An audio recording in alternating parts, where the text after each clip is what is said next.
वरिष्ठ पत्रकार व संपादक म्हणून कमलेश सुतार यांची संपूर्ण महाराष्ट्राला ओळख आहे।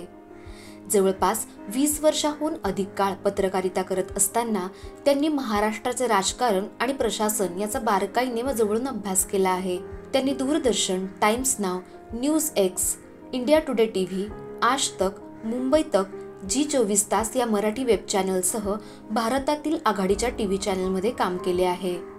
लोकशाही न्यूज या वृत्तवाहिनीने त्यांच्या मार्गदर्शनाखाली जनसामान्यांमध्ये विश्वासार्हता निर्माण केली। सामाजिक, राजकीय, सांस्कृतिक आणि कृषीविषयक समस्या त्यांनी प्रभावीपणे नागरिकांसमोर मांडल्या। महाराष्ट्र, गुजरात, गोवा आणि कर्नाटक यासारख्या राज्यांमध्ये सार्वत्रिक निवडणुकांचे वार्तांकन करण्याचा अनुभव त्यांच्याकडे आहे। पश्चिम भारतातील महाराष्ट्राच्या सामाजिक, राजकीय गोष्टींची उत्तम जाण आहे। राज्यातील जातीय संघर्ष आणि शेतीविषयक समस्यांचे निराकरण करण्यासाठी कमलेश सुतार यांनी विशेष योगदान दिले आहे। महाराष्ट्रातील शेतकरी आत्महत्यांबाबत त्यांनी दिलेल्या अहवालाची राज्यभर चर्चा झाली।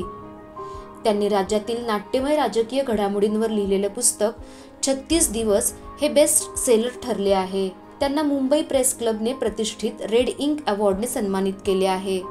संवेदनशील पण तितकीच रोखठोक पत्रकारिता करताना त्यांनी दलित आणि आदिवासी तसेच बालमजुरांच्या समस्या मांडल्या। समाजाच्या मुख्य प्रवाहापासून वंचित असणाऱ्यांचे प्रश्न मांडून त्यांचे सक्षमीकरण करताना त्यांना व्यासपीठ मिळवून देण्यासाठी आपल्या पत्रकारितेचा उपयोग केला।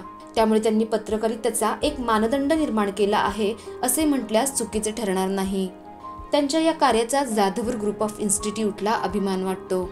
त्यांच्या भविष्यातील वाटचालीसाठी इन्स्टिट्यूटच्या वतीने अनेक शुभेच्छा।